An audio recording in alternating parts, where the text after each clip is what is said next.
What's going on, everybody? It's me, your boy, Chuck Ruffin, on What's Up, Chuck? Live coming from you from the West Coast, the No Coast, I don't know, California, here at Vandenberg Air Force Base in Central California.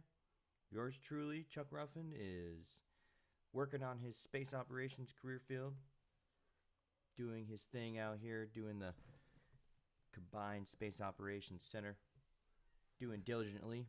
Just wanted to come on and provide a few updates about what's been happening over the past week or so. Got a lot to talk about, and I hope that you guys will stick around. I've got some questions to answer. Let's see. I got a few things I'm going to update folks on. So first on, Saturday, this last Saturday, Alyssa decided to have her first gig out here in California. Hopefully you guys can hear me. I know I can hear myself in my headphones, but it doesn't necessarily mean you guys can hear me out there. So, yeah, Alyssa had her gig this last Saturday at the Pali Wine Co. Lompoc Tasting Room. It went really well. We ended up having to kind of last minute pull together some backing tracks for her to use. So we had my cell phone hooked up to the board, hooked up to her whole PA system. Got there and set it all up, and the winery was ready for us and waiting. They had, all the right places for us to be able to hook up the power and get everything going. We put a speaker outside, so it was nice and quiet. And the gentleman there that was basically running the wine tasting room said that we hooked it up perfectly fine. So I'm going to move this microphone up a little bit closer since Brittany said she can barely hear me. I'm sure you guys can hear me now.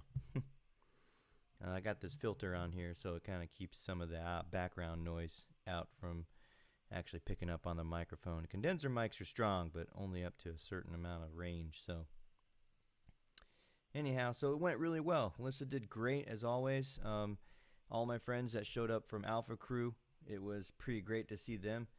They Hector Rios, and then Major Perota and his wife came out. Captain Mock and his lovely wife came out. She's getting ready to have a baby, their first baby, so that's really exciting. They stuck around for as long as they could. Captain Davenport decided to stop by for a minute or two before he had to go run off. Thank you for that. Captain Nelson came out. Thank you. I hope your whiskey tasting event didn't go as well with as much treats and stuff you bought, but I hope to look forward to future ones coming up, so that way I can participate in the next one. Hello, Allison. Hello, boys. How are you guys? Miss y'all. Hopefully you're doing well. Who else came out? Oh, Sergeant Fernandez and his wife came out. Ortega came out and her husband.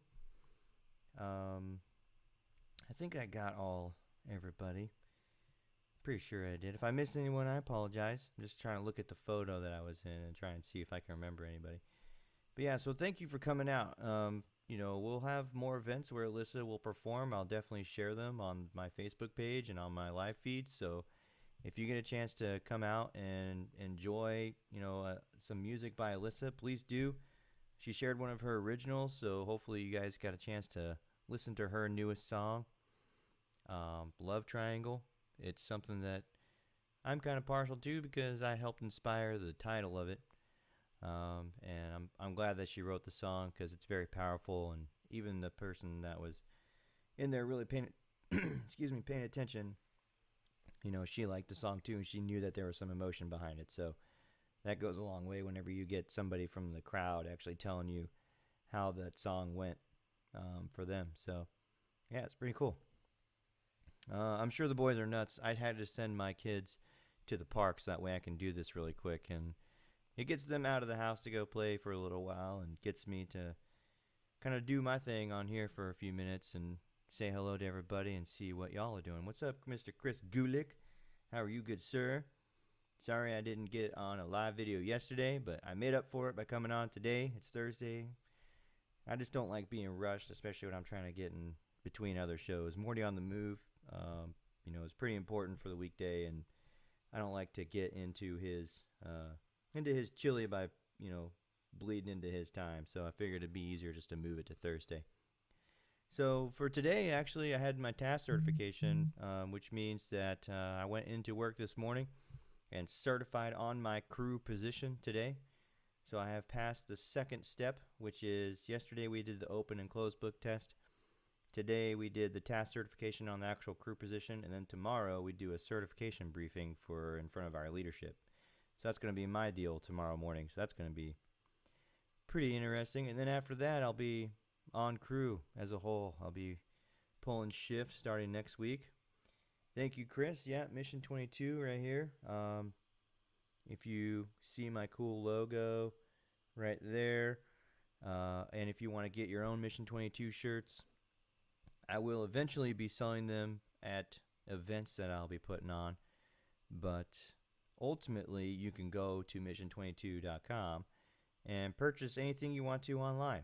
All the merchandise that is sold, 85% of the profits or 85% of the purchase costs for those things go towards the Mission 22 programs. The other 15% goes to the maintenance of Mission 22, paying some of their senior staff and other things, I think. So it goes to a good cause either way. Most of it is allocated properly, and they give us a build sheet of where everything goes. So, it's pretty straightforward. I love this group. Really great family. They take care of each other. You got to be proactive, though. You got to be kind of extroverted and proactive. Otherwise, you get lost in translation. So, all right. So, what was another thing, too? Sunday, shout out to Scott Wilson of Saving Abel. Thank you so much for, one, extending the invite to us to come down to Mudfest in Riverside. Two, thank you for reaching out to Trapt and getting us the artist passes. That was awesome. On our drive down, he was stuck in traffic coming in from Vegas. We were stuck in traffic coming in from Central California. A 3.5 hour drive, which we would have made it on time, turned into about a 5.5 hour drive, which sucked. But we got there, and when we did, Scott Wilson was already in the bus on the way back to the airport and getting ready to take off to go home and see Mama. So perfectly understand.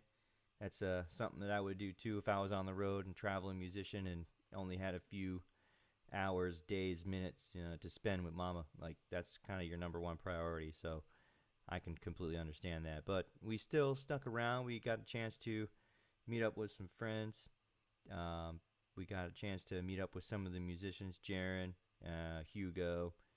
Got a chance to see Trapt play live side stage. That was pretty cool if you guys got a chance to see my video. Then Puddle of Mud came on, and I was standing right next to the lead singer, and he was just sitting there BSing with one of his roadies, I think, and I was like, holy crap, that's the dude from Puddle of Mud. So pretty wild that I'm in this atmosphere, this environment where I'm like standing next to literally music legends, and they're just feet apart. And you know what? I have Alyssa to thank, because her talent is taking her into a market where it's going to be skyrocketing. And I'm hoping that with the production of the album, we get to share her music and her talent with all of her friends.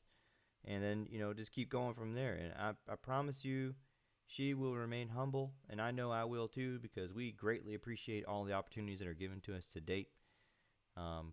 With that said, like, Alyssa is still running her Indiegogo campaign. We haven't been marketing it as much lately. Some other things have kind of taken priority.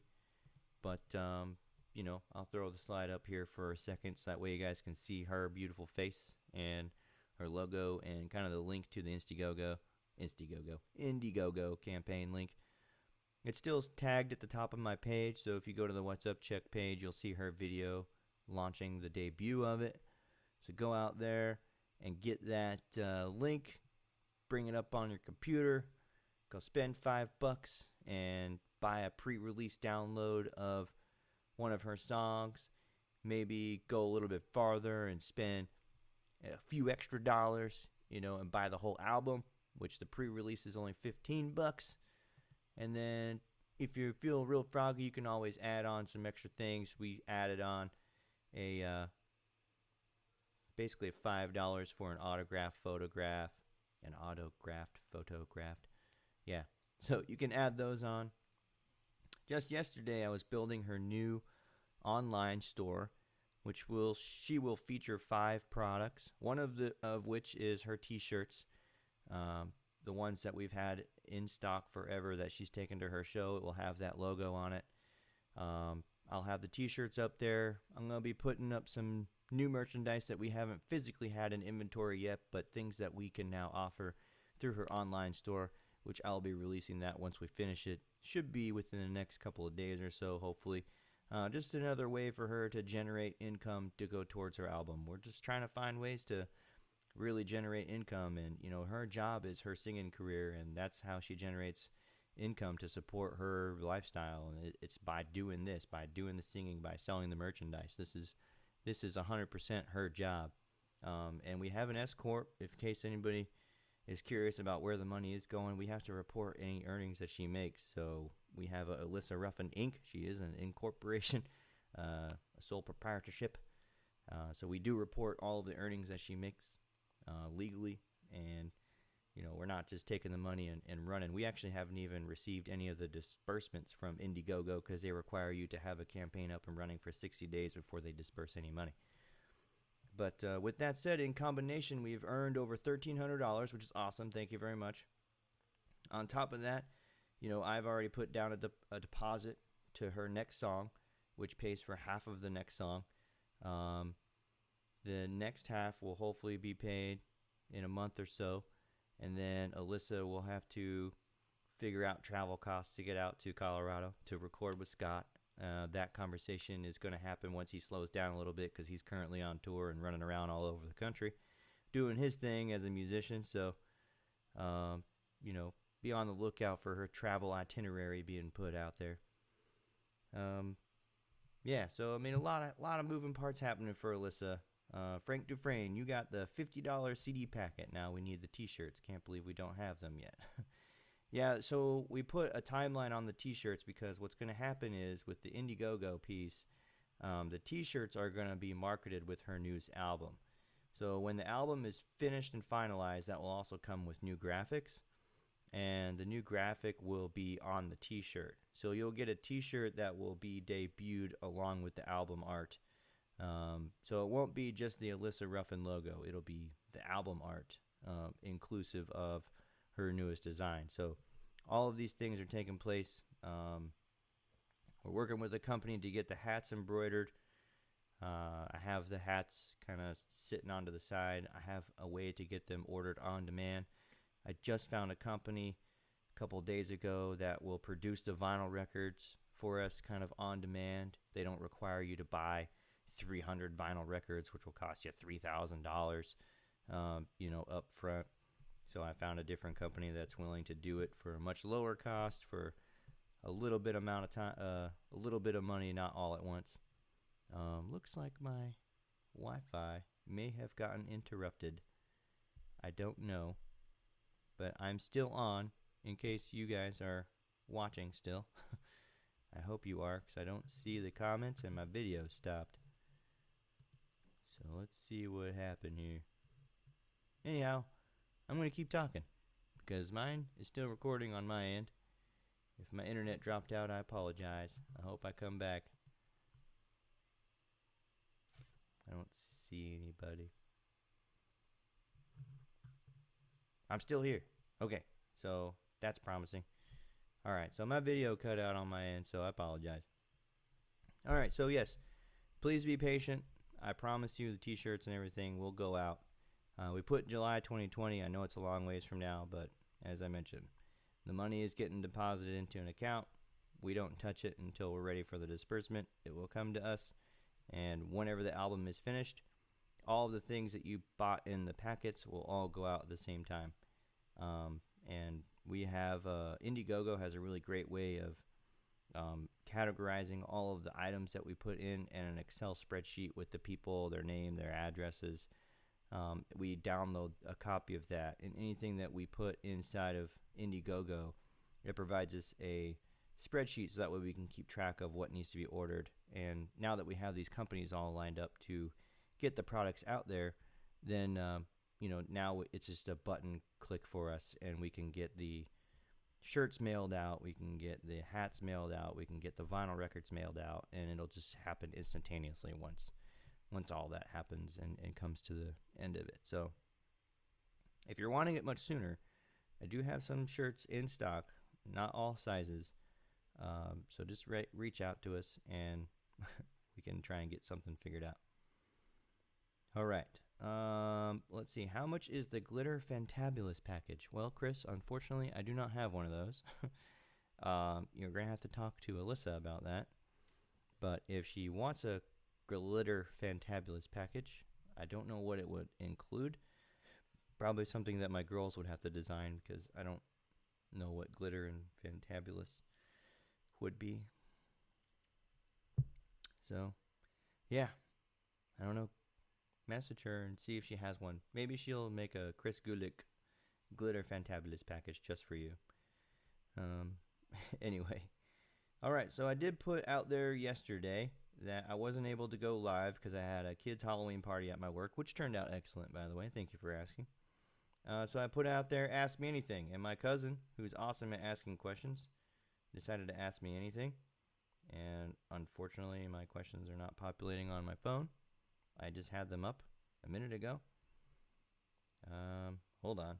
I'm having issues now. So I know one of the questions on there, if I remember correctly, was if 9/11 didn't happen, how do you think, or where do you think we would be now? And I think I got stuck on that question in my head a few times because that one really stood out to me considering I have been in the military for almost 15 years now. And with that being said, I don't think I've thought about that question in depth, and at least in the past, until today or yesterday. And that's because, I've only lived in the current moment. Since 2001, I was in college during that time. When 9/11 happened, I was in Kentucky. I was going to West Kentucky Tech. I was in a car stereo shop, shopping for some car stereo materials for my subs I was installing in my car. And the guy behind the counter was watching it on TV. Look, she posted it in the comments. How amazing is that? And he was like, man, that plane just hit and, crashed into the World Trade Center. And I had no idea what the World Trade Center was. I was, I graduated high school in 2001. So I was 18 years old, and I didn't really learn much about World Trade Center in New York City. I'm going to college in Kentucky, and I graduated high school in Missouri. So it's all these things like, what does the World Trade Center mean? What does that mean to everybody else? And then, of course, as I got older, I figured it out. So obviously, if none of that happened, we would still have several thousand people alive today. Those two airplanes would still be traveling to their final destination, and those people would have gone back home. Our soldiers, sailors, Marines, Coast Guard, airmen, all the ones that have been fighting since we decided to go into Iraq and Afghanistan, all those lives would not have been perished up into now. We probably would not have had the international relations that we've established over the years developed from that. And it's kind of one of those things where my doorbell is ringing and I must go answer. Sorry, I'm interrupted. Hold on.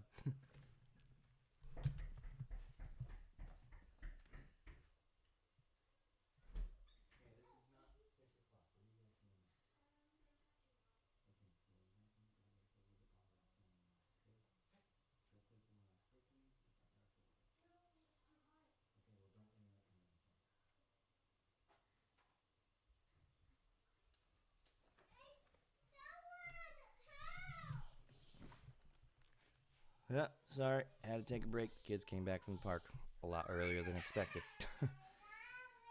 So, like I was saying, it would be a much different atmosphere now, much be a different environment, and, lives that were lost during that day would be much different. Our international relationships will be much different.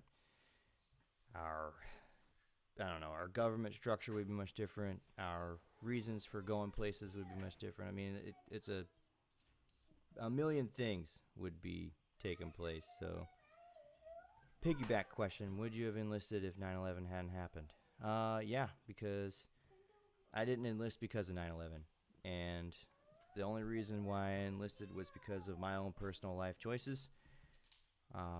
During that time, when I decided to enlist in 2005, I was 22 years old, and I basically chose to enlist because I was looking for a change in my life, and that was because I wasn't going anywhere quickly, and my life choices were not bad ones. I mean, I was trying to pay for college out of pocket, which means I was trying to basically not have any debt.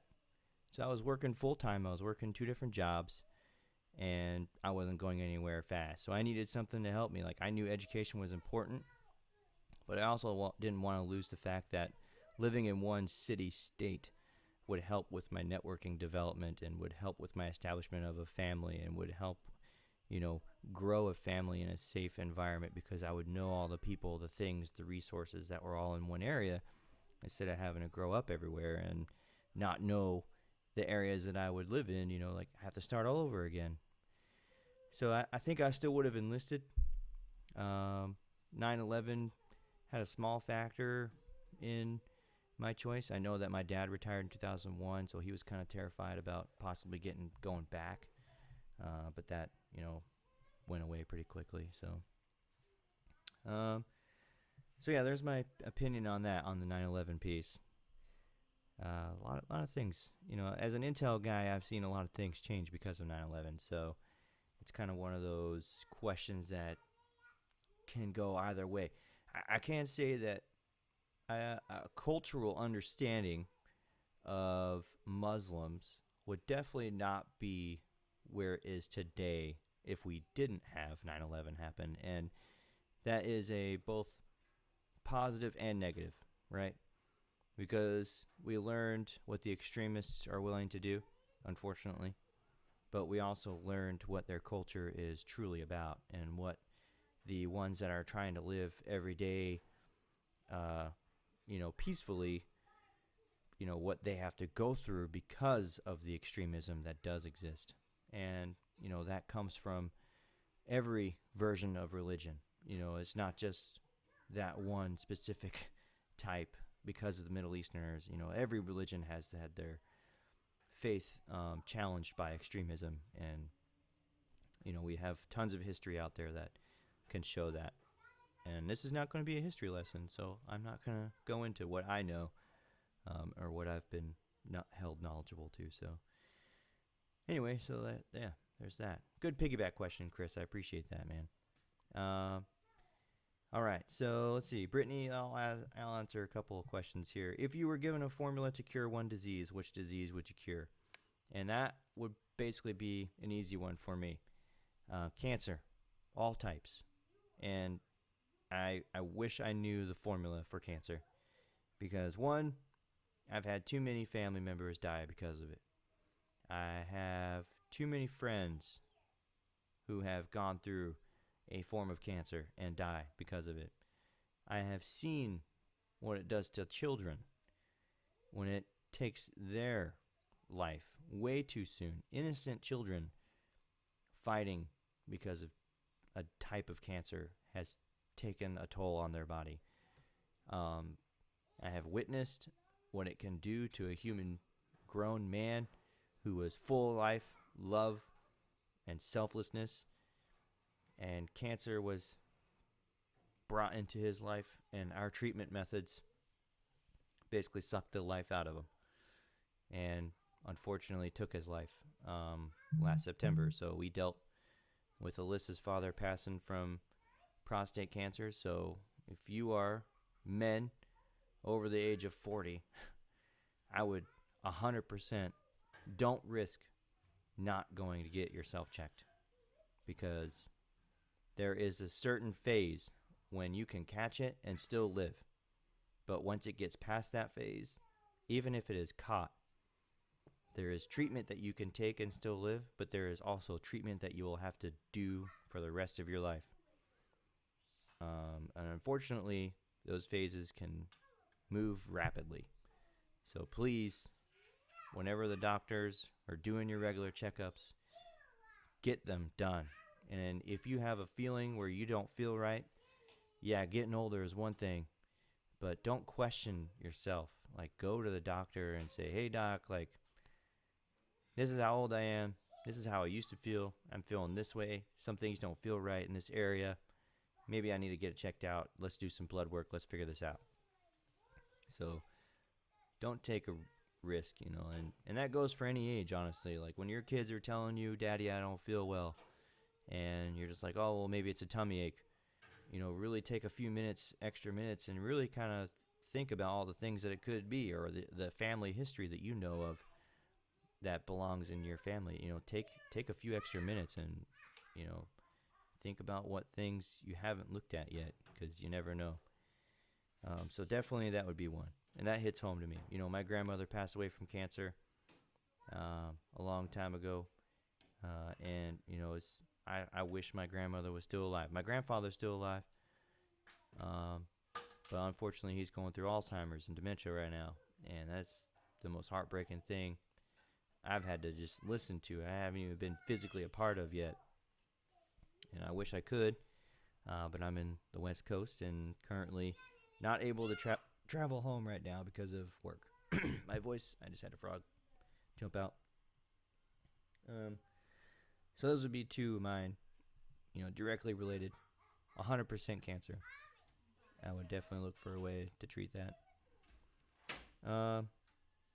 What else?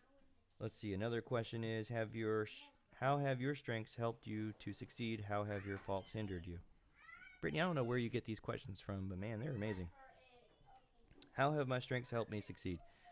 Well, I've developed a lot of my strengths from my current military service. So a lot of my strengths that I've earned over the past 15 years has helped me succeed because it has given me confidence in order to do the jobs that I am performing. And that is number one thing, is confidence. Having your confidence support your decisions. And as long as you think through all of your variables at that given time, and whatever your decision is and however it impacts other people around you and not just yourself, that will take you a long way. That will take you in a direction that will always be positive and forward. So that's how I can see my strengths helping me succeed. And if my faults have hindered me, I've only had some faults that I could say are more personal than work related. My personal faults, I could say that I've had to learn and grow over the years, especially being a military man with a wife who is a civilian, but does understand moving around a lot, but not quite used to the military way of life. And of course, my way of thinking is much different, especially being just a man in general. I don't quite think of the things that she does the same way. So I've had to listen and learn and understand what's important to her, and that I probably would take to the grave and at least share with other people that are around me in new relationships, especially being a military husband. Only thing I could do is learn from my mistakes and move forward. And then of course being a father to 3 daughters, that's something nobody plans. Nobody could prepare you for that at all, like being a father to 3 daughters. And then I have 2 stepkids on top of that. Like, how do you be a father to stepchildren? It's a whole other beast. So I don't know if my faults hinder me there, but I do know that I have faults, and I'm not going to say that I don't, because everyone does. Whether they've been identified to me or not, that's on a different note. My faults at work, I probably haven't gotten direct feedback from my subordinates. They're not really subordinates, co-workers. I treat everyone the same. We're all there wearing a uniform, doing the same thing. So if somebody thinks I'm not doing a good job, then hopefully they tell me. Where did I get this frickin' fantabulous haircut? This one actually I got done in town. Wasn't too thrilled with it, but it was all right. The lady did my hair. She owns a salon, in Lompoc here. I usually get done at a barber down in Vandenberg Village down in town. He does amazing. They do the whole barber shave with the razor blade. It's really nice. So let's see. Moving on to the next question. I'm not going to answer the Lincoln and JFK one because that's like pretty far-fetched. But maybe I will in a comment later on. But let's see. I'll actually answer Allison's question because she asked me about how I became a Mission 22 ambassador, since I have it all over my page here. So Mission 22 was near and dear to my heart after a friend of mine took his life. And I had subsequent friends take their life, Mr. Nate Brooks and Mr. Ronald Nelson, two very close friends of ours, took their life through suicide. One of them we had, Mr. Nate Brooks, we saw in April, and a couple months later, he hung himself. And that was really devastating to me and Alyssa because we had just seen him. And we noticed some things that weren't quite right, which, at the time I wish I would have known better to reach out and ask him what's going on and see, what he's dealing with. I mean, he said he was dealing with some stressors, work life sucked, that kind of thing, like, the normal. I never thought in the back of my head that suicide would have been something that he would have considered, especially because he was a veteran. And he knew all the resources that were available. So that one took me by surprise. And then Mr. Ronald Nelson, he was a newly commissioned lieutenant. When I graduated officer training school, Ronald Nelson stood about 6'7", big giant voice, big heart. He was my right-hand man when we were marching on the parade grounds at graduation. He was the guy who stood right next to me. We were in the front element. We were leading the whole entire squadron, 300 people behind us, me, him, and two other people to my left. And, so we had commissioned as second lieutenants together. And then a year later, we were getting ready to promote, almost 2 years later, getting ready to promote to first lieutenant. And he was at dinner with a friend of ours in Florida. From what I understand, he decided to ask for his pistol because he was going to take a girl out on a date, and the next morning he was supposed to show up to work, and he didn't. So when they arrived to his house, that pistol that he asked for, because his friends were holding it for him because they had a safe, he was sitting at his dining room table in the house he lived on with a gunshot wound. And that broke my heart. We sparred together. We trained together. I relied on him to help me wrangle the troops. I relied on him to be kind of the big voice to get people's attention. I relied on him to be my element leader to the right of me, to stand the formation of 300 people behind me. We led the formation of airmen to graduation on that day, and we all separated after that. We all went to our different career fields and doing our different things all over the United States. So, keeping in touch was basically through Facebook. But he was really close to a couple other folks that graduated with us. And I don't know what happened to him personally, like his personal life. I kind of lost touch with his personal life. But that one broke my heart. I came down blubbering like a baby, showing the phone to my wife and saying, "Babe, like one of my guys from my flight just took his life." And so then I sought out resources. I said, we got to figure something out. Active duty military is not doing what it needs to do. What else is out there? There's got to be something. And so I found Mission 22. I found out that the national average, 22 a day, was veterans, not active duty personnel. So that even scared me even more, that national average was 22 veterans a day were taking their life because they weren't getting the resources that they could get from the VA, or they just found them in a position where they just couldn't live any longer. That is devastating to me. Why is something like our war heroes having to deal with stuff like that? So I reached out to Mission 22 and I asked them, like, how do I be a part of your organization? And they're like, well, we have an ambassador program. You can sign up, and when you become an ambassador, you're invited to our workspace, and by being an ambassador, what you do is you network with people, you share information, you share Mission 22 with others, and you tell them, hey, these are resources that Mission 22 has. There are programs that we offer to veterans who are thinking about committing suicide, who are finding themselves in a position where they just don't have any more help. Here's a laundry list of things we do. We have a program called WIN. It's a Warrior Integration Network. It's a 12-month-long program, 100% paid for.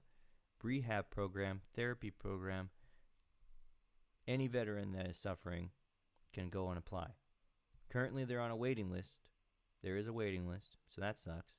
But there's, I think, 13 other programs that if they can't get into that one, they will find something else that you can get into in the meantime while you're waiting for that one. So, for instance, one of my favorite ones to talk about is Brazilian Jiu-Jitsu. If there's a local gym in your area and there's a Brazilian Jiu-Jitsu gym that wants to partner with Mission 22, they reach out to Mission 22 and say, hey, I'm interested in having Mission 22 partner with my gym. I want to be able to support veterans. What they do is they'll partner with them. They'll send them some Mission 22 logo stuff to put on their gis, and they will pay 3 months of membership fees for any veteran who wants to go train through Brazilian Jiu-Jitsu. And that's amazing. That's a lot of money. Yes, ma'am. Yes, in a little bit, okay, when I'm done. All right. That's amazing to me because I don't know if you've ever researched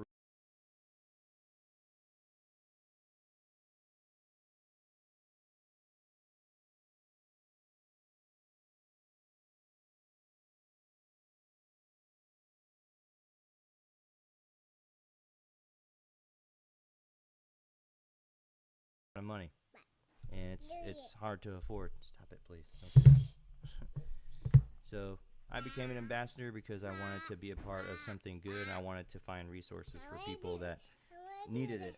And girls, just 1 second, okay? I'll get done in just 1 second. Have Aurelia help you get a drink. There's a cup on the counter. Okay, I will in a minute. All right, Aurelia, can you help her real quick? Sorry, kids. But that's the reason why I joined Mission 22, because I wanted to be a part of something good. I wanted to provide resources to people that couldn't find it, and I wanted to be there be a possible resource for them. My grumpy pants wants me to get her a drink. All right, hold on 1 second.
I'm back. The girls have drinks. Hope you guys liked the little intermission slide. I threw up my lovely wife. I wish I had the Jeopardy theme song. I apologize. I look like Grandpa Brittany. Saw a pic of him in his army pic the other day. Yeah, he has a cool hat. I have a picture of him too on my Ancestry.com page. So that's what being a Mission 22 ambassador means. What does it entail? If you want to become an ambassador yourself, go onto the website. There is a link. You can sign up to become a Mission 22 ambassador. Now, there are people that want to do it, right? They're like, hey, I want to become an ambassador. What does that mean? It's a pretty easy process to sign up. And once you're approved, they actually call your references, and you're in the system now, right? They've approved you. You're in there. You're an ambassador. You get assigned to a region. They have the areas broken out by region and the state. So let's say, for instance, Allison, you're interested in becoming an ambassador. They'll assign you to the state of Oklahoma. And then they'll assign you to whatever region that is. I think it's region 9. If I'm incorrect, it's probably region 8 maybe. But once you get assigned to that region, that basically gives you your like leadership chain. And what happens is the state leader, like myself, I am now the Central California state leader for Mission 22, which means that the state leaders are your belly button to get the resources you need for events. So as an ambassador, they charge you with going out and searching for local community events where Mission 22 would be valuable information to provide to the community. If you don't have a veteran-heavy community area, it's perfectly fine. Let's say you have a fair, or you have an event put on by a police department, or you have an event put on by a fire department, or you have a school, program taking place, and they're looking for vendors, or just anything where you could possibly see a vendor being beneficial. You provide an information booth, okay? And as an ambassador, you're not allowed to sell merchandise. All you're there for is they provide you with the table runner and a tablecloth. And then from there, you'll also get a bunch of free swag to hand out. And what that does is that helps facilitate conversations with people. You inform them about what Mission 22 is. You ask them, hey, do you have any veterans that you know of that may be struggling? Did you know that Mission 22 exists? If you don't, they could use Mission 22 to their benefit by reaching out, and maybe a program that they have will align with something that they might need for. So, that's kind of one of those things where, like, if people in your community didn't realize, hey, well, the VA is all backed up and they're not giving me what I need. I'm dealing with PTSD and stress, and I need something to change me physically. By all means, reach out to Mission 22. I know in Colorado, 22 Until None, it's more of a local community, a local state nonprofit. Mission 22 is nationwide. So any state, anywhere, any city, as long as Mission 22 is present, you have access to those resources. As an ambassador, you are not required to know every single program. There is a card that they give you that tells you about some of the programs. What you do is you direct them to the website and you let them look.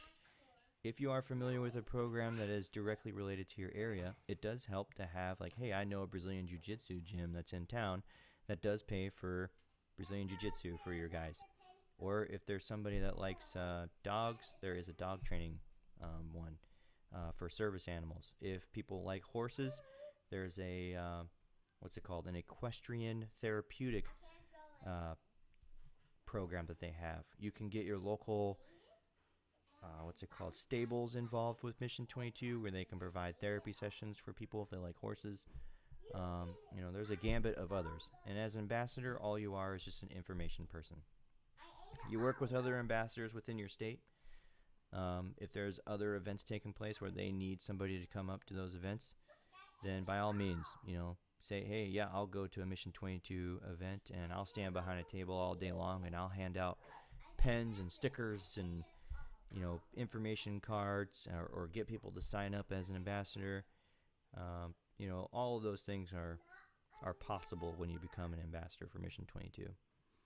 And, that's where I started out. I wanted to find out more about the programs. And as you do this more and you work with other ambassadors, you learn more about the programs and what they offer and how to do all the things. So I've learned a lot. I have one of my other state leaders here in California. She's a Southern California state leader, Noriko. She's helped me out with a lot of information because, it does take some understanding on how to facilitate the requests to get the swag to support an event.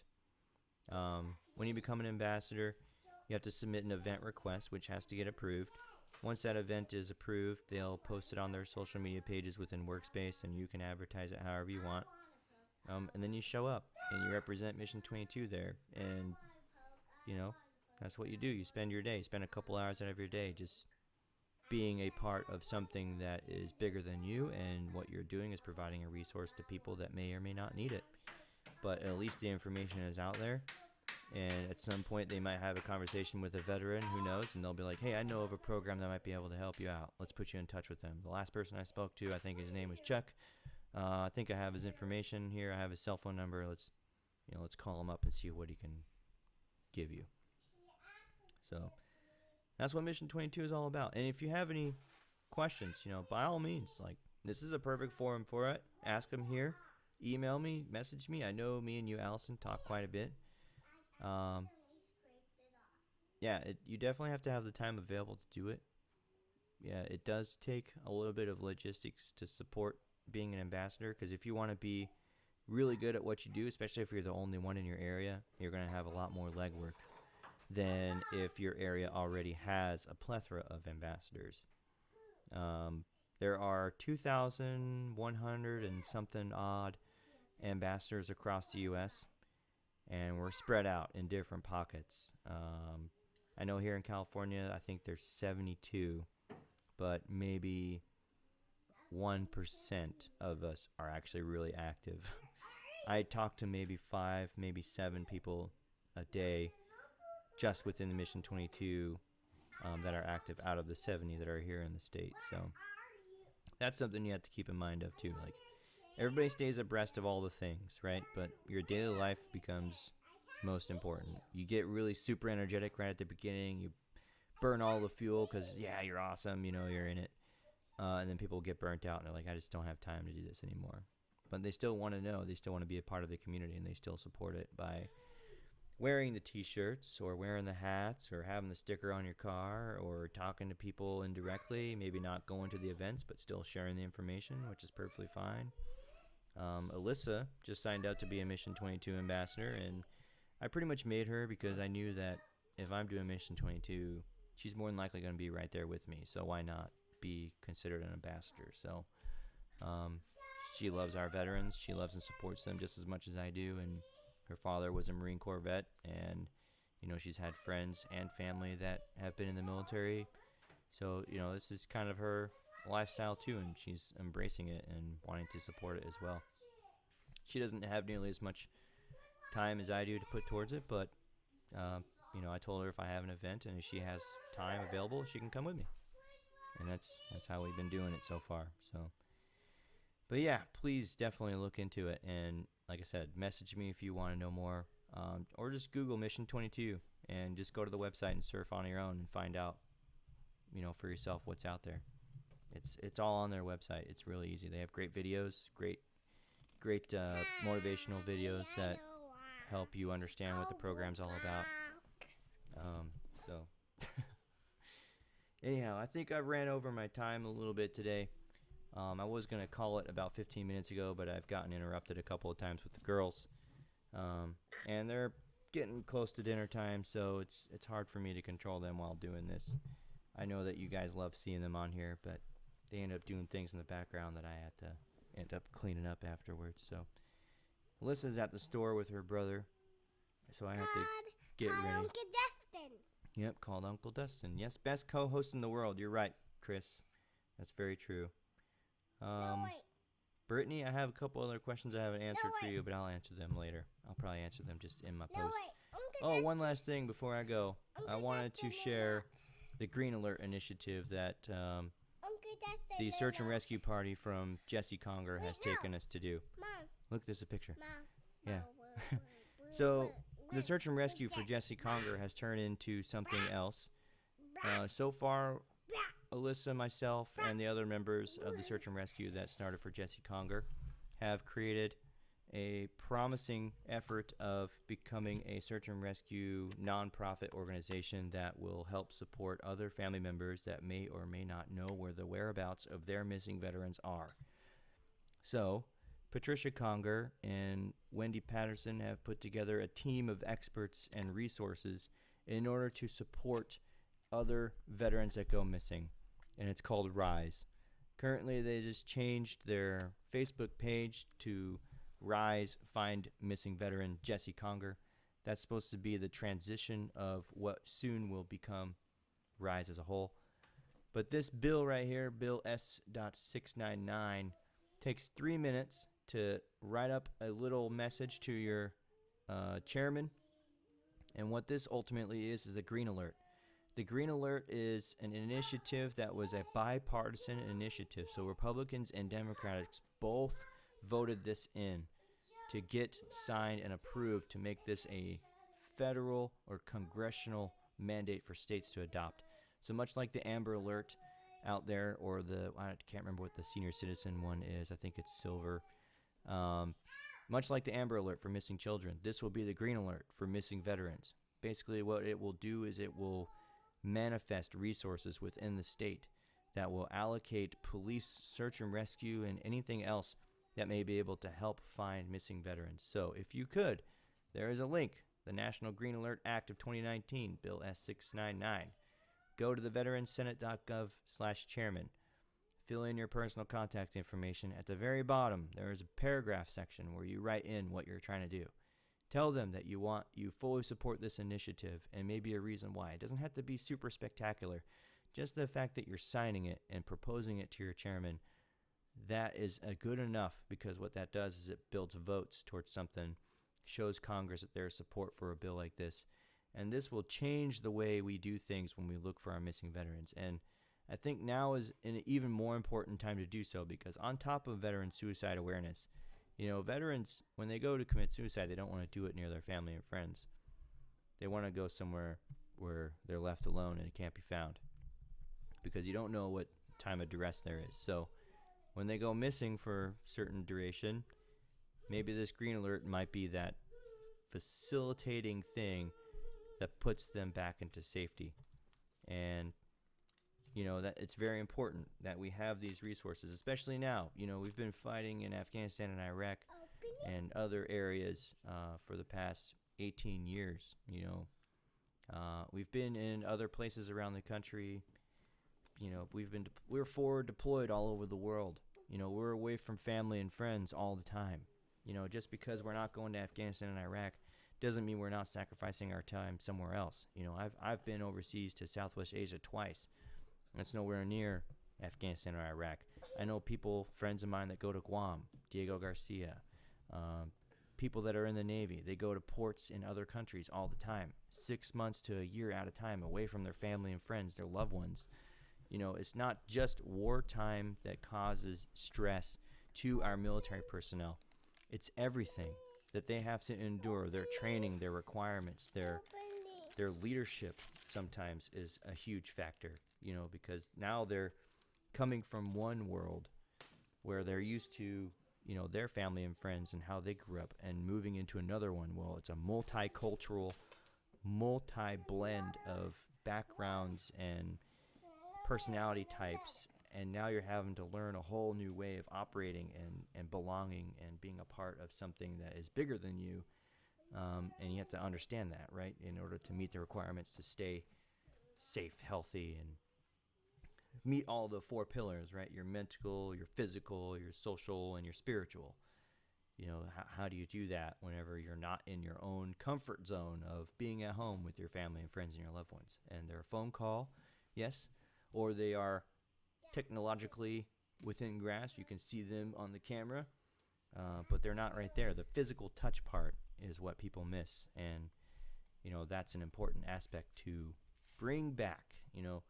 Allow people to be loved and be supported, and things like the Green Alert gives you the resources, the time, the investment in showing that these veterans are important to us, and the first 24 hours is crucial in finding a lot of information. So I hope you guys take that into consideration. Share it with your friends. I posted it in my group yesterday, and I'm pretty sure that it's floating around a few of my other friends' pages. I think Allison asked a question about it yesterday or today, and my friend Patricia, she responded with what Green Alert was. Or no, it was Christina Mandrell.